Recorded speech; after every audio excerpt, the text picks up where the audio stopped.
नमस्कार दोस्तों, स्वागत है आप सभी का विक्टर एकेडमी के यूट्यूब मंच पर।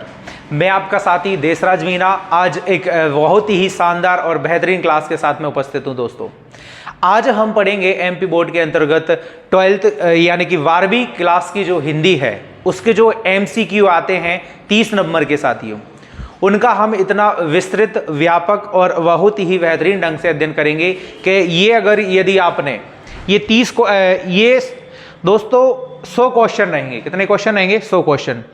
100 क्वेश्चनों को यदि आप अंत तक देखते हो तो ये विश्वास रखिएगा, ये मेरा वादा है आपसे कि ये 30 नंबर के जो ऑब्जेक्ट टाइप रहेंगे, चाहे आपके वस्तुनिष्ठ प्रश्न हो, सही जोड़ियां हो, खाली स्थान हो, सत्य असत्य हो, या दोस्तों आपके वाक्यांश के लिए एक शब्द हो, ओके, ये सारे के सारे आपको इन 100 क्वेश्चनों में आपको देखने को मिलेंगे। तो चलिएगा प्रारंभ करते हैं, अंत तक बने रहिएगा दोस्तों, ओके। देखिएगा पहला प्रश्न आता है साथियों, हालावाद के प्रवर्तक का या हालावाद के प्रवर्तक कवि कौन है? तो हालावाद के प्रवर्तक माने जाते हैं हरिवंश राय बच्चन। कौन माने जाते हैं दोस्तों? हरिवंश राय बच्चन। अच्छा, आपको एक बात और, हरिवंश राय बच्चन साहब का जन्म जो हुआ था, जन्म आपको याद रखना है, और हरिवंश राय बच्चन की आपको मृत्यु भी क्या रखनी है दोस्तों? याद रखना है। जन्म हुआ था इनका 1907 में और मृत्यु हुई थी 2003 में। हरिवंश राय बच्चन साहब का जो जन्म हुआ था 1907 में और मृत्यु हुई थी 2003 में। इनकी रचनाएं भी याद रखना है दोस्तों। मधुशाला, इनकी रचना है मधुशाला, मधुबाला और मधुकलश। मधुशाला, मधुबाला और रचना का नाम है एक मधुकलश। और भी है निशा निमंत्रण, लेकिन आप तो 3 याद रखिएगा, मधुशाला, मधुबाला, मधुकलश, हालावाद के प्रवर्तक कवि, ओके। अब बढ़ते हैं दोस्तों आगे। देखिएगा पखवाड़ा शब्द का अर्थ है, पखवाड़ा शब्द का अर्थ क्या होता है? सप्ताह यानी कि 15 दिन की अवधि। पखवाड़ा कहलाता है 15 दिन की अवधि, और सप्ताह कहलाता है 7 दिन की अवधि, ओके। और मासिक कहलाता है 1 माह यानी कि 30 दिन की अवधि, ओके। दोस्तों आगे बढ़ते हैं।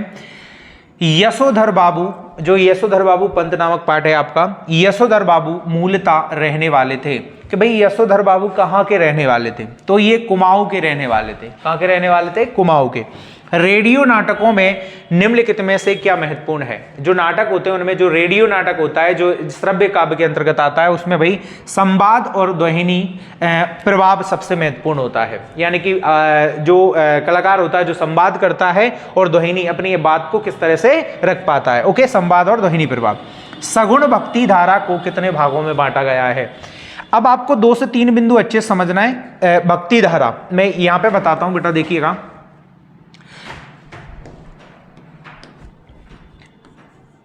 भक्ति काल को 2 भागों में बांटा है। भक्ति काल कितनी शाखाओं में बटा है? 2 भागों में बटा है, ओके। एक है निर्गुण भक्ति धारा, निर्गुण, और एक है सगुण भक्ति धारा। भक्ति काल के 2 भेद हैं, सगुण और निर्गुण। पहला प्रश्न यहां भी बन सकता है आपका कि भक्ति काल के कितने भेद होते हैं या भक्ति काल को कितने भागों में बांटा है? तो 2, निर्गुण और सगुण। अब बात आती है दोस्तों निर्गुण धारा को। तो निर्गुण धारा के भी कितने भेद होते हैं? 2 भेद होते हैं। कितने भेद? 2 भेद। एक होता है ज्ञान मार्गी, क्या होता है? ज्ञान मार्गी, और एक होता है दोस्तों आपका प्रेम मार्गी। तो ज्ञान मार्गी शाखा और प्रेम मार्गी शाखा, ओके। और सगुण भक्ति धारा के भी कितने भेद होते हैं? 2। पहला होता है यानी कि राम मार्गी, और दूसरा हम पढ़ सकते हैं भाई कृष्ण मार्गी। तो ये आपको पता होना चाहिए कि भक्ति काल के 2 भेद होते हैं। भक्ति का 2 प्रकार की, निर्गुण और सगुण। निर्गुण 2 प्रकार, ज्ञान मार्गी, प्रेम मार्गी, सगुण के राम मार्गी और कृष्ण मार्गी। आपको एक एक कभी सभी के क्या होना चाहिए भाई? पता होना चाहिए। निर्गुण धारा क्या होती है? जिसमें हम निराकार ब्रह्मा की उपासना करते हैं, ओके, यानी कि ऐसे ब्रह्म को हम मानते हैं जो साक्षात रूप में ना हो, यानी कि मूर्ति के रूप में ना हो, निराकार हो, वो निर्गुण भक्ति होती है। और सगुण भक्ति वो होती है जब साक्षात मूर्ति को प्रत्यक्ष हम भगवान मानकर उसकी क्या करते हैं, पूजा करते हैं, वो क्या कहलाती है बच्चा, सगुण भक्ति। कौन सी भक्ति, सगुण भक्ति। तो आप निर्गुण भक्ति दो प्रकार की होती है, ज्ञान मार्गी और प्रेम मार्गी, और सगुण भक्ति दो प्रकार की होती है, राम मार्गी और कृष्ण मार्गी।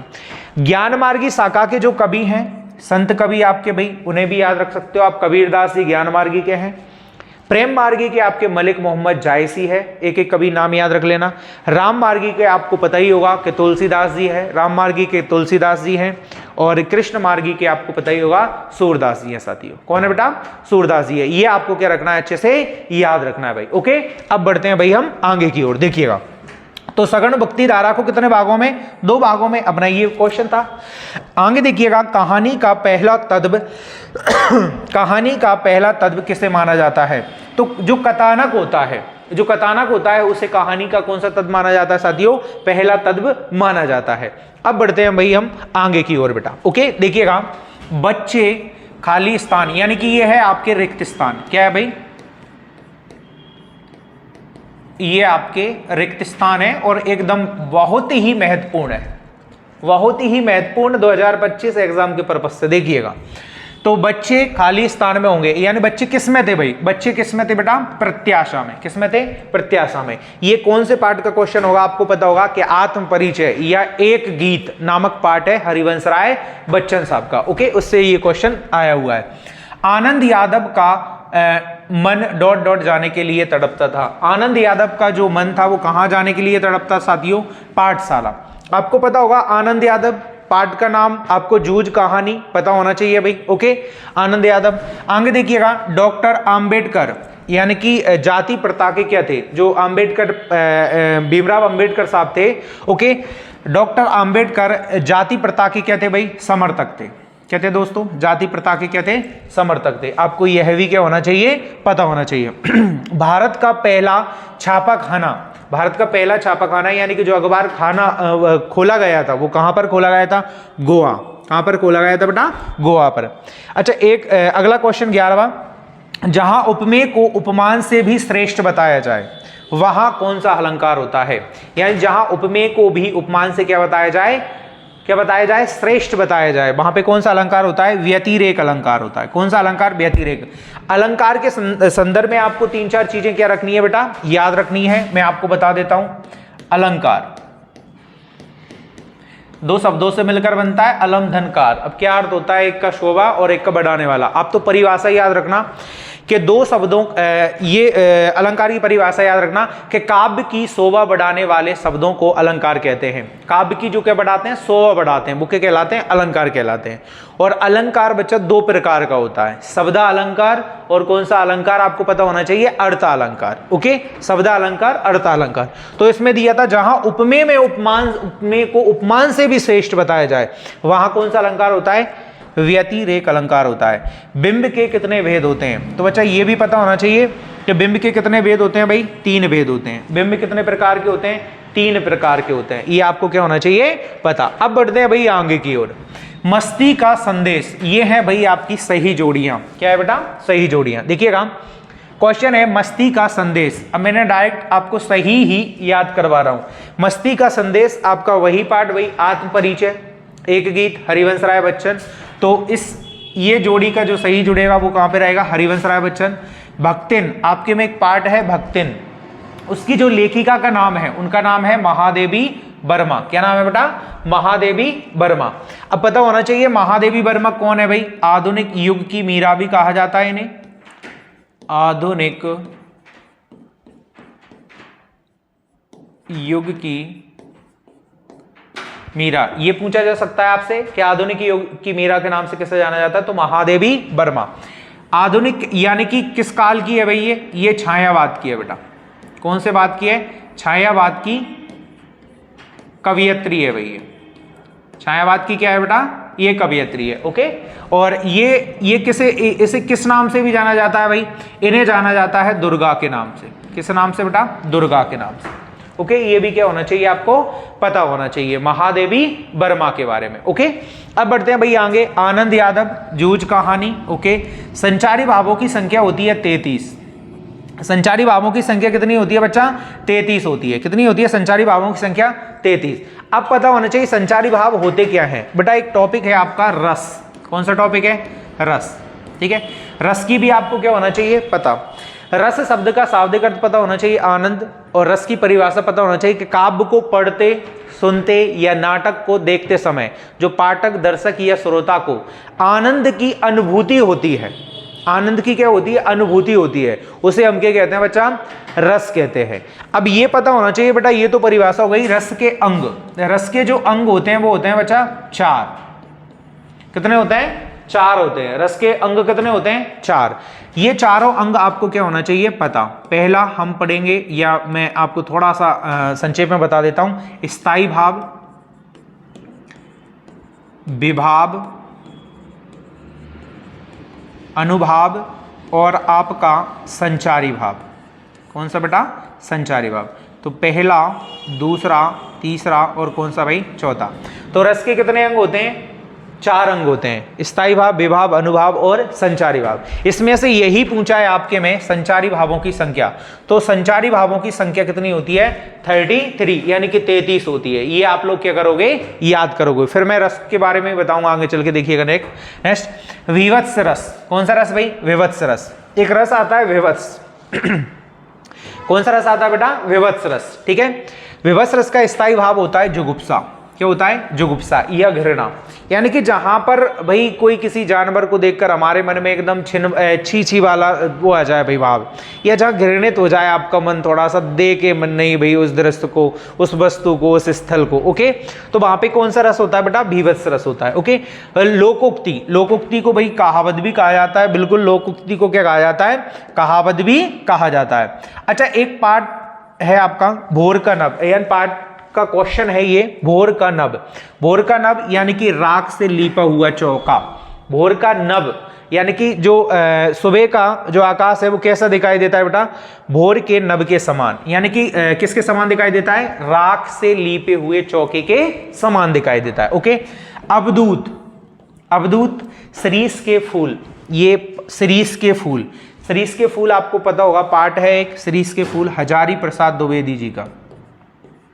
हजारी प्रसाद द्विवेदी, ये एक निबंध रचना है, ललित निबंध, सरीस के फूल। ओके, बसंत पाटिल। बसंत पाटिल वही भाई बसंत पाटिल किनका मित्र था बेटा?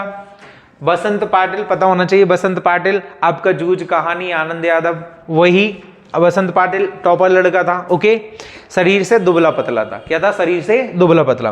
प्रगतिवाद। ठीक है, प्रगतिवाद का जो समय काल माना जाता है वह माना जाता है 1936 से लेकर 1943। 1936 से लेकर 1943।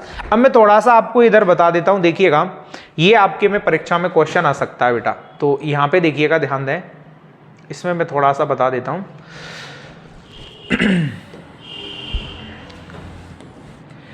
देखो, पहला यानी कि आधुनिक काल। कौन सा काल बेटा? आधुनिक काल।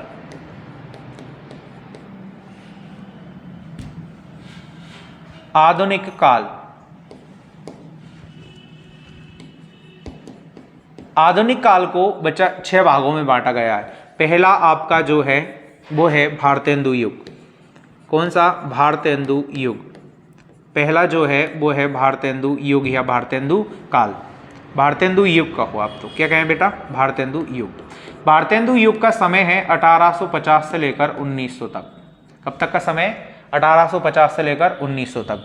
भारतेंदु युग के बाद का समय आता है बेटा द्विवेदी युग। कौन सा आता है? द्विवेदी युग। द्विवेदी का समय आता है 1900 से 1920 तक का। 1900 से 1920 तक का पहला, दूसरा और भाई तीसरा। फिर आता है भाई आपका छायावाद। कौन सा आता है बेटा? छायावाद। छायावाद का समय है 1920 से लेकर 1936 तक। 1920 से लेकर 1936 तक। ये क्या होना चाहिए? आपको पता होना चाहिए, 1920 से 1936। फिर आता है भाई चौथा, प्रगतिवाद। प्रगतिवाद। प्रगतिवाद का समय आता है 1936 से लेकर 43 तक। और फिर 5वें नंबर पे आता है आपका प्रयोगवाद। कौन सा आता है बेटा? प्रयोगवाद। और प्रयोगवाद का समय आता है 43 से लेकर 50 तक। कब तक बेटा? 43 से लेकर 50 तक। और फिर 6वें नंबर पे आती है आपकी नई कविता।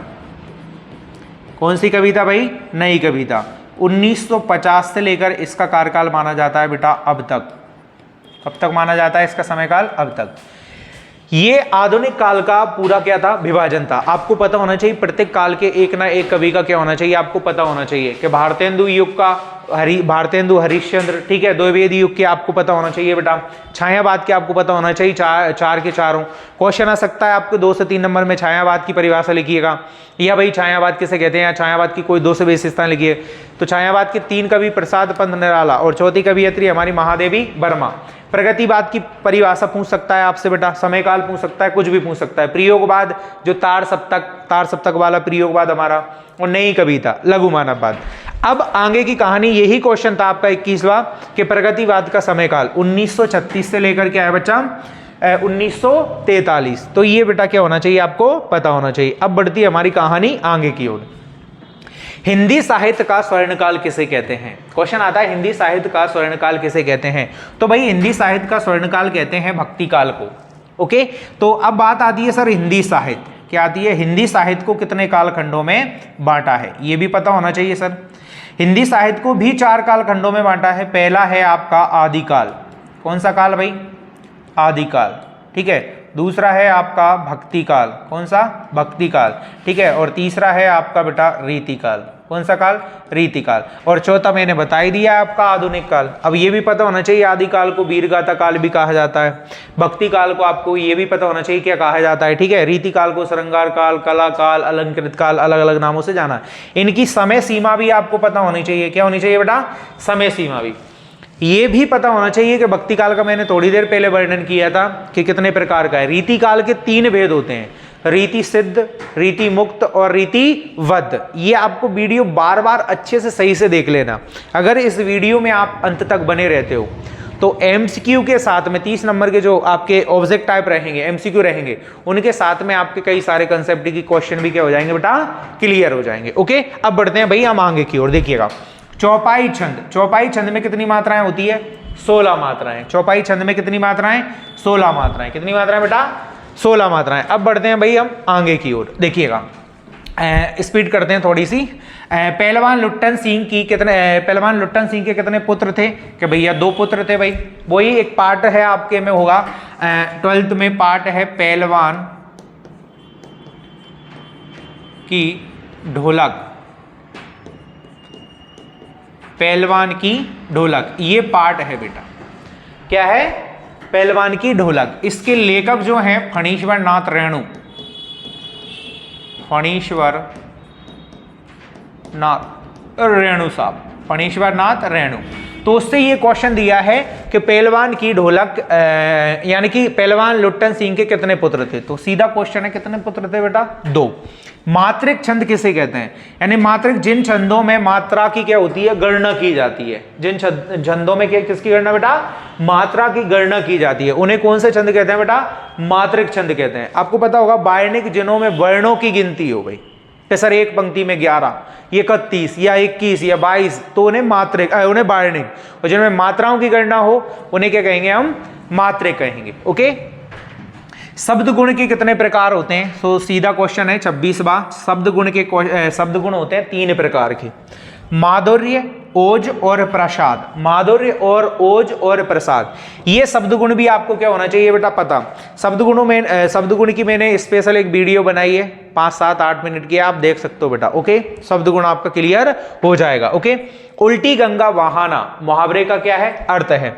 उल्टी गंगा बहाना, उल्टी गंगा बहाने का अर्थ है प्रतिकूल कार्य करना। क्या करना बेटा? प्रतिकूल कार्य करना। ओके, ये आपको पता होना चाहिए। अगला है लक्ष्मण जी के लिए संजीवनी बूटी लाने कौन गए थे? तो भैया ये बहुत साधारण है, ये वही अपना राम लक्ष्मण संवाद वो है ना, पार्ट है तुलसीदास जी का, उसी से लिया गया है। तो भाई कौन गए थे? ये तो साधारण था क्वेश्चन है, हनुमान जी यानी कि बाबा। ओके, आगे देखें भाई, आलोक धनबा की कोई 2 रचनाओं के नाम, ये भी पूछी जा सकती है। ओके, आप आलोक धनबा की 2 रचनाएं तो पता होना चाहिए। आलोक धनबा साहब की रचनाएं कि जनता का आदमी, किसका आदमी बेटा? जनता का आदमी, और भागी हुई लड़कियां, और गोली दागो पोस्टर। ये रचनाएं किनकी? आलोक धनबा की। ओके, अब बढ़ते हैं भाई आगे की ओर। तुलसीदास जी की दो रचनाएं। अच्छा, ये कवि बहुत ही इंपॉर्टेंट है तुलसीदास जी, आपके 12th में पूछे जा सकते हैं बेटा फाइनल। ओके, कवि परिचय याद कर लेना तुलसीदास जी का, कि भाई कब इनकी मृत्यु हुई थी, कब इनका जन्म हुआ था, या ये भाव पक्ष कौन सी थी इनकी भाई। ओके, ये सामान्य सी चीजें आपको पता होना चाहिए। तो रामचरितमानस 1574 में लिखा था, अवधी भाषा आपको पता होगा। ओके, 1574 अकबर बादशाह अकबर का कार्यकाल। कवितावली, विनय पत्रिका, पार्वती मंगल। ओके बेटा, जैनेन्द्र कुमार की रचनाएं, यानी कि जैनेन्द्र कुमार एक मनोविश्लेषणवादी कवि थे। ओके, मनोवैज्ञानिकवादी कवि थे। परख, सुनीता, फांसी, नीलम देश की राजकन्या, यानी कि ये जैनेन्द्र की है। ओके, जैनेन्द्र की। धर्मवीर भारती की रचना सूरज का साधवा घोड़ा और गुनाहों का देवता। गुनाहों का देवता एकदम प्रेम में रचना है भाई, बहुत ही प्रसिद्ध रचना है ये। फणीश्वर नाथ रेणु, मेला आंचल, आंचलिक उपन्यास है। जुलूस, कितने चौराहे, लाल पान की बेगम। हजारी प्रसाद द्विवेदी साहब, अशोक के फूल, बाण भट्ट की आत्मकथा, अनाम दास का पोता और कुटज। ये किनकी रचना है भाई? हजारी प्रसाद द्विवेदी जी की रचना है। ओके, महादेवी वर्मा जो विरह वेदनी की कवियत्री है, विरह वेदना आधुनिक युग की मीरा, छायावादी कवियत्री। निहार, नीरजा, रश्मि, सांदगीत, दीपशिका, मैं नीर भरी दुख की बदली। ओके, और अगली है मेरे बचपन के दिन। ये सारी की सारी रचनाएं पूछी जा सकती है आपसे परीक्षा में बेटा। ओके, अब बढ़ते हैं भाई हम आगे की ओर। घुटनों में लेकर मां बच्चे को क्या करती है? कपड़े पहनाती है। Okay, purchasing power. Purchasing power का अर्थ क्या होता है? परचेजिंग पावर का अर्थ होता है बेटा खरीदने की शक्ति। परचेजिंग पावर का अर्थ क्या होता है? खरीदने की शक्ति। ये कहां से आया है ये शब्द भाई? एक आपका पाठ है बेटा जिसका नाम है बाजार दर्शन। जिसका नाम क्या है बेटा? बाजार दर्शन। ठीक है, बाजार दर्शन नामक एक पाठ से लिया गया है। इसके लेखक कौन है बेटा? जैनेन्द्र कुमार है। कौन है भाई? जैनेन्द्र कुमार है। तो बाजार दर्शन से लिया है। इसमें बाजार किस प्रकार से, खाली मन वगैरह वगैरह वाले क्वेश्चन है। परचेजिंग पावर, खरीदने की शक्ति। जूझ रचना किस भाषा में लिखी गई थी? तो जूझ जो आनंद यादव यानी कि मराठी भाषा में। रेडियो माध्यम है, श्रव्य माध्यम। भक्ति काल को कितनी धाराओं में बांटा गया? मैं पहले ही बता चुका हूं कि सर 2 धाराओं में, निर्गुण और सगुण। ओके बेटा, अर्थ के आधार पर वाक्य के कितने भेद होते हैं? तो अर्थ के आधार पर होते हैं 8 भेद। अर्थ के आधार पर कितने भेद होते हैं? 8 भेद। और अर्थ और कर्म के आधार पर होते हैं 3, संयुक्त, मिश्र और आपका कौन सा? सरल। ओके, और इसके आधार पे, अर्थ के आधार पे 8। अब बढ़ते हैं भाई आगे की ओर बेटा। देखिएगा ये रिक्त स्थान है, तो रिक्त स्थान पूछे जा सकते हैं, किस तरह से हमें फिल करना है। ओके, कभी जग जीवन का खाली स्थान लिए फिरता है। वही पाठ भाई हरिवंश राय बच्चन साहब का पहला आत्म परिचय, एक गीत। ओके, नेशा निमंत्रण से लिया गया है। कभी जग जीवन का भार लिए पड़ता है। क्या लिए पड़ता है? भार। शीरीष के वृक्ष बड़े और डॉट डॉट होते हैं। तो शीरीष के जो वृक्ष होता है वो छायादार यानी कि होते हैं। बड़े तो होते ही हैं लेकिन छायादार भी होते हैं बच्चा। ओके, सौंदर्य गेकर मास्टर, अच्छा वही पार्ट जूझ वाला बेटा। सौंदर्य गेकर मार साहब क्या पढ़ाते थे सर? मराठी। मास्टर क्या पढ़ाते थे सर बेटा? आपको पता होना चाहिए। क्या पढ़ाते थे? मराठी पढ़ाते थे। ओके, वीर रस का स्थायी भाव आपको पता होना चाहिए, उत्साह। वीर रस का स्थायी भाव क्या है? उत्साह। अच्छा, ये एक बात और आपके में क्वेश्चन आएगा कि रस की संख्या कितनी है? तो रस की संख्या कितनी मानी गई है बेटा? 12th में 10। आपको ये लगाना है। अब ये भी होना चाहिए उनके स्थायी भाव। तो मैं बता देता हूं, 1 सेकेंड देखिएगा। रस और उनकी क्या बेटा? स्थायी भाव। यह वीडियो बहुत ही कमाल की होने वाली है। ये देख लिया, ये मान के चलो आपके 30-40 नंबर कहीं भी गए नहीं भाई। ओके, 2 नंबर का क्वेश्चन तक इससे मिलने की संभावना रहेगी पूरी। ओके, पहला देखिएगा श्रृंगार रस। कौन सा बेटा? श्रृंगार रस। श्रृंगार का स्थायी भाव होता है रति या प्रेम। श्रृंगार का क्या होता है? रति या प्रेम। दूसरा हास्य। दूसरा कौन सा बेटा? हास्य। इसका हास्य या हंसी। तीसरा भाई करुण। तीसरा कौन सा बेटा? करुण। करुण का होता है शोक। क्या होता है बेटा? शोक। चौथा भाई आप देखिएगा, चौथा देख लो आप, विभत्स। कौन सा बेटा? विभत्स। विभत्स का क्या हो जाएगा? जुगुप्सा। क्या हो जाएगा? जुगुप्सा। जुगुप्सा या घृणा। पांचवा हम देख लेते हैं भयानक। कौन सा बेटा? भयानक। तो भयानक का क्या हो जाएगा? भय या डर। छठा देख लो बेटा आप, अद्भुत देख लो भाई, अद्भुत रस। कौन सा रस बेटा? अद्भुत। अद्भुत का हो जाएगा आश्चर्य। क्या हो जाएगा बच्चा? आश्चर्य। आश्चर्य या विस्मय, सातवें रस के रूप में आप समझ सकते हो भाई। और देख लो भाई अद्भुत का देख लिया हमने, विवत्स हो गया आपका। और अगला देखिएगा नेक्स्ट, आप देख लो भाई वात्सल्य देख लो। वात्सल्य का हो जाएगा ममता। वात्सल्य का क्या हो जाएगा बेटा? ममता या ममत्व या आप इस तरह से। अब ये देखिएगा और मैं आपको बताता हूं, वात्सल्य का क्या हो जाएगा। और अगला देखो, यानी कि यहाँ पे देख लें वीर। वीर का क्या हो जाएगा बेटा? उत्साह। वीर का क्या हो जाएगा? उत्साह। नवा देख लेते हैं रौद्र। रौद्र का क्या हो जाएगा भाई? क्रोध। क्या हो जाएगा बेटा? क्रोध। ओके। और 10वें रस के रूप में अब एक देखो, 10वें रस के रूप में वैसे शांत को माना है, सॉरी वात्सल्य को माना है, लेकिन यहाँ पे अपन शांत ले लेते हैं। कौन सा? शांत। शांत का क्या हो जाएगा? निर्वेद। क्या हो जाएगा? शांत का स्थायी भाव निर्वेद। ये सारे के सारे 10 के स्थायी भाव आपको क्या होना चाहिए? एकदम पता होना चाहिए, कन्फर्म। ये परीक्षा में कोई भी कुछ भी पूछा जा सकता है। 11वें रस के रूप में माना गया भक्ति का, भक्ति रस, वो भी आपके सिलेबस में है नहीं। ओके। लेकिन 10वां है आपका कौन सा? पहले 7वें नंबर पे लिखा है, लेकिन वात्सल्य माना जाता है, वत्सल्य। ओके। अब देखो बेटा, तो ये पता होना चाहिए वीर रस का स्थायी भाव क्या हो जाएगा भाई? उत्साह। नभ का अर्थ होता है आकाश। सूर्योदय होने पर क्या टूट जाता है बेटा? जादू टूट जाता है। सूर्योदय होने पर उषा का क्या टूट जाता है?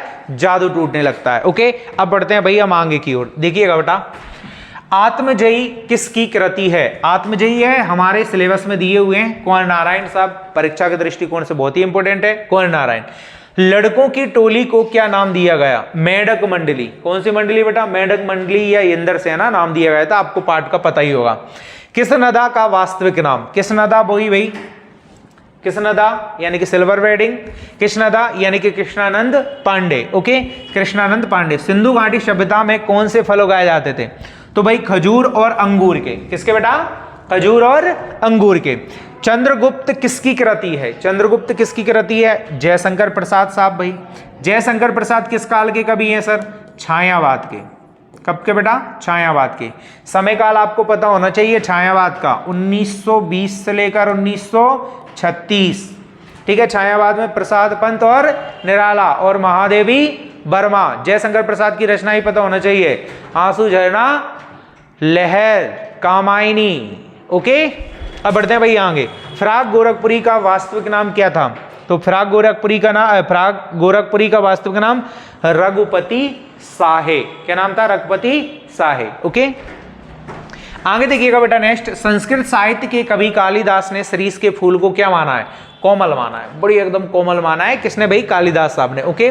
राखलदास बनर्जी मोहनजोदड़ो किस वर्ष आए थे? राखलदास बनर्जी मोहनजोदड़ो की जो हड़प्पा सभ्यता का स्थल, ठीक है भाई, ओके, वो मोहनजोदड़ो कब आए थे भाई? तो 1922 में खोज की थी।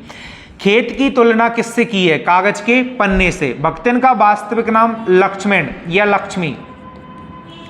लक्ष्मण या लक्ष्मी। वही भक्तिन महादेवी वर्मा, आपको पता होना चाहिए बेटा। ओके। यशोधर बाबू पंत ने दफ्तर से लौटते हुए रोज कहां जाने की रीति अपनाई? भाई ये नियम अपना लिया था यशोधर बाबू पंत ने। ओके। बिड़ला मंदिर। कौन सा मंदिर बेटा? बिड़ला मंदिर। हिंदी साहित्य का प्रवेश द्वार किसे कहा जाता है? भारतेंदु युग को। मैंने बताया भारतेंदु युग का समयकाल पता होना चाहिए, 1850 से लेकर 1950। 1850 से लेकर 1950 भारतेंदु काल का समय, सारे बताए हुए हैं बेटा मैंने। 5 क्षेत्रीय शब्द। क्षेत्रीय शब्द किसे कहते हैं? ऐसे शब्द जो आंचलिक होते हैं। आंचलिक मतलब ग्रामीण या इनकी उत्पत्ति के विषय में ज्यादा हमें क्या नहीं होता बच्चा? पता नहीं होता है। ओके। वो क्षेत्रीय शब्द होते हैं। ओके। जैसे भाई ढोर, फटाफट, खचाखच, खर्राटे, लोटा। ओके। ढोर शब्द याद रख लेना, सारे के सारे याद रखना, यानी कि जो जिनका कोई तुक ताल नहीं होता, कहीं भी किसी भी तरह से उत्पत्ति के विषय में पता ना हो। आगे देखिएगा बच्चा नेक्स्ट, किसके अंकुर फूटते हैं? शब्द के अंकुर फूटते हैं बच्चा। शब्द के क्या होते हैं? अंकुर फूटते हैं। शब्द प्रताप होता है भाई। ओके। भक्तिन कहाँ की रहने वाली थी? कोई महादेवी वर्मा का पाठ भक्तिन, तो भक्तिन कहाँ की रहने वाली थी? झूसी की। झांसी की नहीं, झूसी की। यानी कि भारत का पहला छापाखाना खुला गोवा में खुला था, लेकिन कौन सी सन में खुला था? 56 में। कहां खुला था? गोवा। गोवा की राजधानी याद कर लेना, पणजी। मुख्यमंत्री याद कर लेना, प्रमोद सावंत। ओके, आगे देखें, अवधूत किसे कहा जाता है? क्या बेटा? अवधूत किसे कहा जाता है? अवधूत यानी कि जो सुख दुख में सहज भाव से क्या होता है बेटा? प्रसन्न रहता है। गागर में सागर बढ़ना, थोड़े शब्दों में बड़ी बात, यानी कि ये क्लास आपके लिए गागर में सागर बढ़ने वाली होगी बेटा साबित। ओके, बार बार देख लेना अच्छे ढंग से। तो गागर में सागर बढ़ना यानी कि थोड़े शब्दों में बड़ी बात कहना। ओके बेटा, बाजार कब जाना चाहिए? जब मन खाली ना हो तब बाजार जाना चाहिए बच्चा। लुट्टन पहलवान ने हराया था भाई चांद सिंह को। लुट्टन पहलवान ने किसे हराया था? चांद सिंह पहलवान को हराया था बेटा। आगे देखें नेक्स्ट, सिंधु सभ्यता का सबसे बड़ा नगर कौन सा था? मोहनजोदड़ो। सिंधु सभ्यता का सबसे बड़ा नगर मोहनजोदड़ो था। क्रिया विशेषण की परिभाषा लिखिएगा। क्रिया विशेषण यानी कि जिन शब्दों से क्रिया की क्या बताई जाए बेटा? विशेषता बताई जाए, ये आपको पता होना चाहिए। क्रिया विशेषण, ये क्वेश्चन बहुत ही ज्यादा क्या है बच्चा? इंपोर्टेंट है कि क्रिया विशेषण की परिभाषा जिन शब्दों से क्रिया की क्या बताई जाए? विशेषता का बोध हो। ओके, उन्हें क्या कहते हैं? क्रिया विशेषण। अब आपको पता भी होना चाहिए क्रिया विशेषण के भेद कितने होते हैं। क्रिया विशेषण के भेद, तो क्रिया विशेषण के भेद होते हैं 4। ठीक है, रीतिवाचक क्रिया विशेषण, कालवाचक क्रिया विशेषण, स्थानवाचक क्रिया विशेषण और परिमाणवाचक क्रिया विशेषण। तो रीति, काल, स्थान, परिमाण किसके भेद होते हैं? क्रिया विशेषण के। ओके, हिंदी पद साहित्य को बांटा गया है कितने काल में बेटा? 4 कालों में। लेखक आनंद यादव अपनी मां को ले गया, कहां पे ले गया था? दत्ता राव साहब के पास, कि उसके पिताजी काम करवाते थे, पढ़ाते हैं नहीं थे, तो भैया उन्होंने माता से बोला, माता कहां पे ले जाती है? कि दत्ता राव साहब के पास। ओके, तो दत्ता राव जी के यहाँ। छायावाद के प्रवर्तक माने जाते हैं जयशंकर प्रसाद। छायावाद के प्रवर्तक कौन माने जाते हैं बेटा? जयशंकर प्रसाद। ओके, जयशंकर प्रसाद को क्या कहा जाता है भाई? ये भी पता होना चाहिए। यानी कि छायावाद के विष्णु के नाम से जाने जाते हैं। क्या नाम से? छायावाद के विष्णु। ओके, छायावाद का समयकाल पता होना चाहिए आपको, वही 1920 से 1936। शब्द शक्ति के कितने प्रकार? शब्द शक्ति कितने प्रकार की होती है? शब्द शक्ति 3 प्रकार की होती है। ये क्वेश्चन भी बहुत ही ज्यादा क्या है बेटा? प्रमुख है। शब्द शक्ति कितने प्रकार की होती है? 3। अभिधा, लक्षणा और व्यंजना। शब्द शक्ति कितने प्रकार की होती है? 3। अभिधा, लक्षणा, व्यंजना। अभिधा मतलब एकदम सरलतम रूप से समझ में आ जाना, अभिधा कहलाता है। राम पानी पीता है, तो समझ में आ गया, राम पानी पीता है। लक्षणा भाई एकदम जहां पे भावार्थ या शब्दार्थ समझा जाए। ओके, कि जैसे मैंने कहा राजस्थान के लोग बहादुर होते हैं, या मैंने कहा राजस्थान प्रांत बहादुर है। कि राजस्थान प्रांत, कोई प्रांत बहादुर हो सकता है, कोई राज बहादुर हो सकता है क्या? नहीं हो सकता। अर्थात क्या होगा भाई इसका भाव? कि राजस्थान के लोग बहादुर होंगे। ओके, और व्यंजना का अर्थ भी ये होता है कि भाई एक ही कथन कई स्थलों पर अलग अलग क्या हो? प्रयोग हो। ये आपको समझ में होना चाहिए हल्का सा।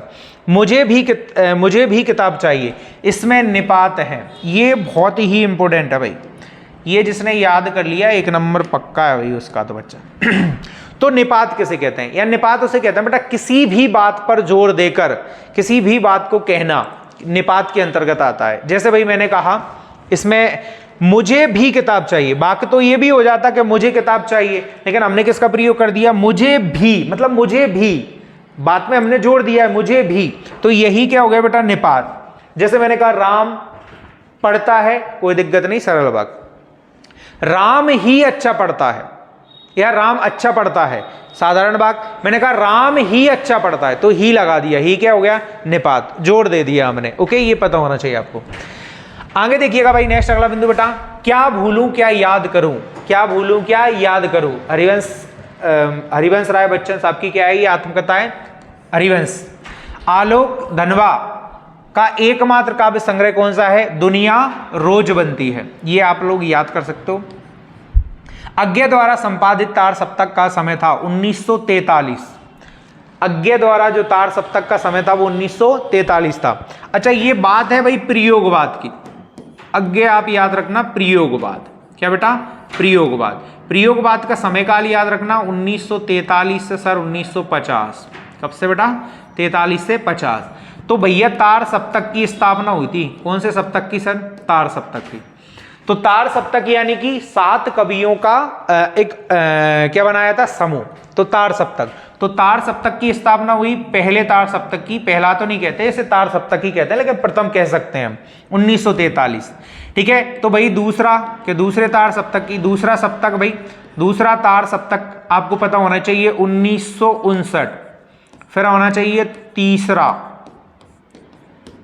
तीसरा पता होना चाहिए आपको 1969, और चतुर्थ आपको पता होना चाहिए यानी कि चौथा 1969 है भाई, और 1979 यानी कि 1979। ये 4 सप्तक किसने स्थापना की थी? अज्ञे।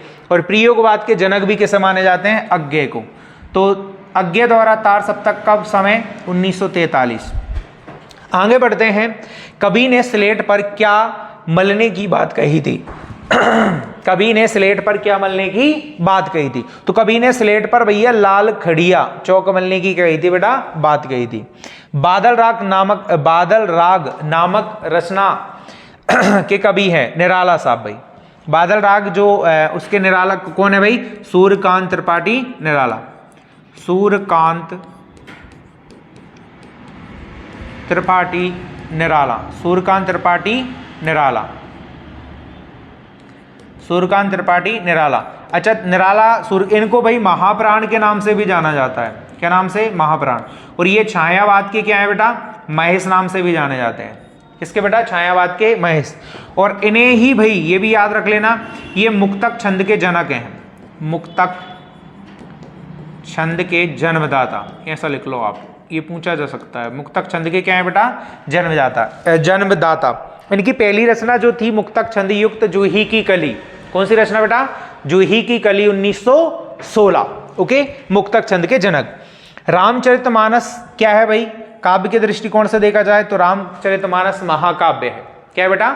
रामचरितमानस महाकाव्य। इसके बारे में भी आपको थोड़ा सा पता होना चाहिए कि रामचरितमानस 1574 में लिखी गई थी। ओके, भाषा इसकी थी अवधी। क्या थी बेटा? भाषा अवधी। और इसमें कितने कांट हैं सर? 7 कांट हैं। कितने कांट है बेटा? 7 कांट है। कितने कांट है? 7। और ये सर किसके द्वारा लिखी गई है? वही भाई गोस्वामी तुलसीदास जी के द्वारा। गोस्वामी तुलसीदास। तो ये कब लिखी गई थी सर? भारत में जब बादशाह अकबर का समय था। किसका बेटा? बादशाह अकबर का कार्यकाल था, तब ये लिखी गई थी रामचरितमानस। ओके, तो महाकाव्य है भाई। क्या है? महाकाव्य। दूत कहो अवधूत कहो किसकी पंक्ति है? हमारे गोस्वामी तुलसीदास साहब की। ओके, आगे बढ़ते हैं बेटा। नेक्स्ट, शायर राखी के लच्छे को बिजली की चमक की तरह कहकर क्या भाव व्यंजित करता है? शायर राखी के लच्छे को बिजली की तरह किसकी बेटा? बिजली की तरह, चमक की तरह कहा है, यानी कि कह क्या भाव, यानी चमक की तरह। शायर के लच्छे को बिजली की चमक की तरह कहकर क्या भाव व्यंजित करता है? शायर राखी के लच्छे को, किसके? शायर राखी के लच्छे को बिजली की चमक की तरह कहा है। किसको कहा है? बिजली की चमक की तरह कहा है। बिजली की चमक। ओके, ये आपको समझना है थोड़ा सा। पाठ का नाम पता ही होगा, ठीक है, आपको पता होना चाहिए। ओके बेटा, फिराक गोरखपुरी। ओके, रूबाइया नामक पाठ से लिया है। बाजार दर्शन नामक निबंध के लेखक जैनेन्द्र कुमार, सुनीता परक, कई सारी रचनाएं इनकी। पहलवान की ढोलक नामक पाठ के रचयिता फणीश्वर नाथ रेणु। ये कहानी है। पहलवान की ढोलक नामक रचना कौन सी विधा है? कौन सी विधा है? कहानी। ये भी पूछ सकता है विधाएं, गौण विधाएं और प्रमुख विधाएं।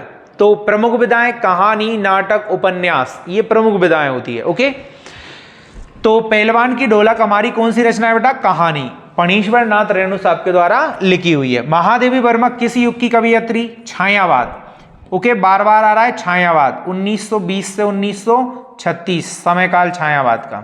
महादेवी वर्मा के बारे में भी पता होना चाहिए, ठीक है, कि भाई ये विरह वेदना की कवियत्री है। आधुनिक युग की मीरा की कवियत्री कहा जाता है इन्हें। निहार, नीरजा, सांदगीत, दीपशिखा, इस प्रकार की इनकी कई सारी क्या है? रचनाएं। मुक्तिबोध उपन्यास के लेखक हैं भाई जैनेन्द्र कुमार। किसकी गर्मी बाजार से अधिक सामान खरीदने पर विवश करती है? तो पैसे की गर्मी, ठीक है, पैसा है जेब में तो भाई सारे बाजार को खरीद लो। ओके बेटा, शेर के बच्चे का असल नाम क्या था? तो शेर के बच्चे का असल नाम था चांद सिंह। इसको ये हराया था लुट्टन सिंह पहलवान ने। ओके, आगे बढ़ते हैं भाई। ओके, लुट्टन के माता पिता उसे कितने वर्ष की आयु में अनाथ बनाकर चले गए थे? 9 वर्ष की आयु में। कितने वर्ष की आयु में बेटा? 9 वर्ष की में। किसकी आवाज मृत गांव में संजीवनी शक्ति भर देती है? ढोलक की आवाज। शीरीष का पेड़ कब से कब तक खिलता है? तो बसंत के आगमन के साथ शीरीष का पेड़ लहक उठता है और आषाढ़ तक ये क्या होता है? निश्चित रहता है, खिलता है। वही पता होना चाहिए। शीरीष का फूल यानी कि शीरीष के फूल, ये कौन की रचना है? वही हजारी साहब, हमारे हजारी प्रसाद द्विवेदी जी की। किसकी रचना है बेटा? हजारी प्रसाद द्विवेदी जी की। ओके, शीरीष के फूल तो और खिलता है, और कभी कभी तो भैया ये बादों तक खूब खिल जाता है बेटा। कब तक खिल जाता है? बादों तक। सगुण भक्ति किसे कहते हैं? आकार रहित ब्रह्मा की उपासना। मैंने बताया भक्ति काल के 2 भेद, सगुण भक्ति और निर्गुण भक्ति। सगुण भक्ति और निर्गुण भक्ति। सगुण को 2 भागों में बांटा है, कृष्ण और राम। निर्गुण को 2 भागों में, ज्ञान मार्गी और प्रेम मार्गी। उसमें यही पूछा है सगुण भक्ति। अच्छा, उसमें किसे कहा जाता है? किसे कहा जाता है ये पूछा है। यानी कि सगुण में साकार ब्रह्मा की और निर्गुण में निराकार ब्रह्मा की। ओके, तो आकार रहित ब्रह्मा की उपासना। हिंदी के किन्हीं 2 खंड काव्य और उनके रचयिताओं के नाम लिखिए। बात आती है काव्य की। किसकी बेटा? काव्य की। तो आपको पता होना चाहिए कि भाई काव्य किसे कहते हैं? कि जहां भावों का, विचारों का और कई सारे रसों का समावेश होकर एक कोई ग्रंथ रचना की जाती है, उसे क्या कहते हैं? काव्य कहते हैं। ओके, काव्य के कई सारे आपको पता होना चाहिए, कई सारे भेद नहीं होते। काव्य के 2 भेद होते हैं। कितने भेद भाई? 2 भेद। ओके, ये आपको पता होना चाहिए। फिर इसमें पूछा है भाई कि काव्य यानी कि रचयिता के नाम। हाँ, 2 खंड काव्यों के नाम, खंड काव्य और महाकाव्य। मैं अभी बताऊंगा आपको। देखिएगा, एक तो पथिक है राम नरेश त्रिपाठी का, और पंचवटी है मैथिली शरण गुप्त का। अब भाई ये तो खंड काव्य है। महाकाव्य कौन कौन से? देखो, अच्छा, खंड काव्य और महाकाव्य होते क्या है? ये भी पता होना चाहिए। महाकाव्य होता है किसी महान व्यक्ति के संपूर्ण जीवन चरित्र का जिसमें वर्णन होता है, वह महाकाव्य होता है। खंड काव्य होता है किसी प्रसिद्ध व्यक्ति के जीवन के किसी एक अंश का वर्णन। क्या कहलाता है बेटा? खंड काव्य कहलाता है। तो खंड काव्य 2 याद कर लेना, महाकाव्य आपको मैं लिख रहा हूं भाई। महाकाव्य, तो महाकाव्य पहला तो आप यही याद कर सकते हो भाई, हमारा रामचरितमानस। तो रामचरितमानस किनके द्वारा लिखित है? तुलसीदास के द्वारा। किसके दास के द्वारा बेटा? तुलसीदास के। एक ही याद कर सकते हो आप, साकेत। महाकाव्य है साकेत। ठीक है भाई, साकेत है हमारे मैथिली शरण गुप्त के द्वारा। मैथिली शरण गुप्त साहब के द्वारा। एक और याद कर लेना आप, कामायनी। क्या याद कर लेना बेटा? एक और महाकाव्य कामायनी। कामायनी है जयशंकर प्रसाद के द्वारा। किसके द्वारा? जयशंकर प्रसाद के द्वारा। तो 3 महाकाव्य याद रख लेना। किन्हीं 2 महाकाव्यों पर आप ये लिखा भी हुआ है, कामायनी, जयशंकर प्रसाद, रामचरितमानस, तुलसीदास। ओके, अतीत के दबे पांव, ये क्वेश्चन भी याद रख लेना, ओम थानवी के द्वारा। किसके द्वारा बेटा? ओम थानवी के द्वारा। ओके, मोहनजोदड़ो के घरों की क्या विशेषता रही? मोहनजोदड़ो के घरों की क्या विशेषताएं थी? सड़कों के दोनों ओर मकान होते थे, पहली विशेषता। सड़कों की ओर घरों का पिछला भाग होता था। सड़कों की ओर घरों का कौन सा भाग होता था? पिछला भाग होता था, ना कि गेट होता था। ओके, और मुखिया का घर 2 आंगन का होता था बच्चा। ये पता होना चाहिए, बहुत ही इंपॉर्टेंट क्वेश्चन है, याद कर लेना बेटा। टीवी या पर प्रसारित खबरों में सबसे महत्वपूर्ण क्या है भाई? विजुअल होते हैं, बढ़िया बढ़िया। ओके, विजुअल, नेट, वाइट आदि। ओके, रेडियो नाटकों में पात्रों की पहचान किसके माध्यम से होती है? रेडियो नाटकों में पात्रों की पहचान ध्वनि व संवादों की पहचान, मैंने बताया पहले भी। खूब लड़ी मर्दानी वह तो झांसी वाली रानी थी। निम्न पंक्ति में कौन सी शब्द शक्ति है? तो निम्न पंक्ति में है लक्षणा शब्द शक्ति। कौन सी? लक्षणा शब्द शक्ति। कवित छंद होता है बेटा, इसमें प्रत्येक चरण में 31 वर्ण होते हैं। कवित में कितने? 31 वर्ण होते हैं। 16-15 वर्णों पर यति होती है, और हर चरण में, अंतिम चरण में क्या होता है बेटा? गुरु होता है। ओके, यदि आप यहाँ तक पहुँचे हैं तो और आप हमारे चैनल पर यदि नए हैं तो चैनल को सब्सक्राइब जरूर करिएगा। ओके दोस्तों, मिलते हैं इसी तरह की अन्य किसी वीडियो के साथ में। अपना ख्याल रखिएगा। Thank you. जय हिंद, जय भारत।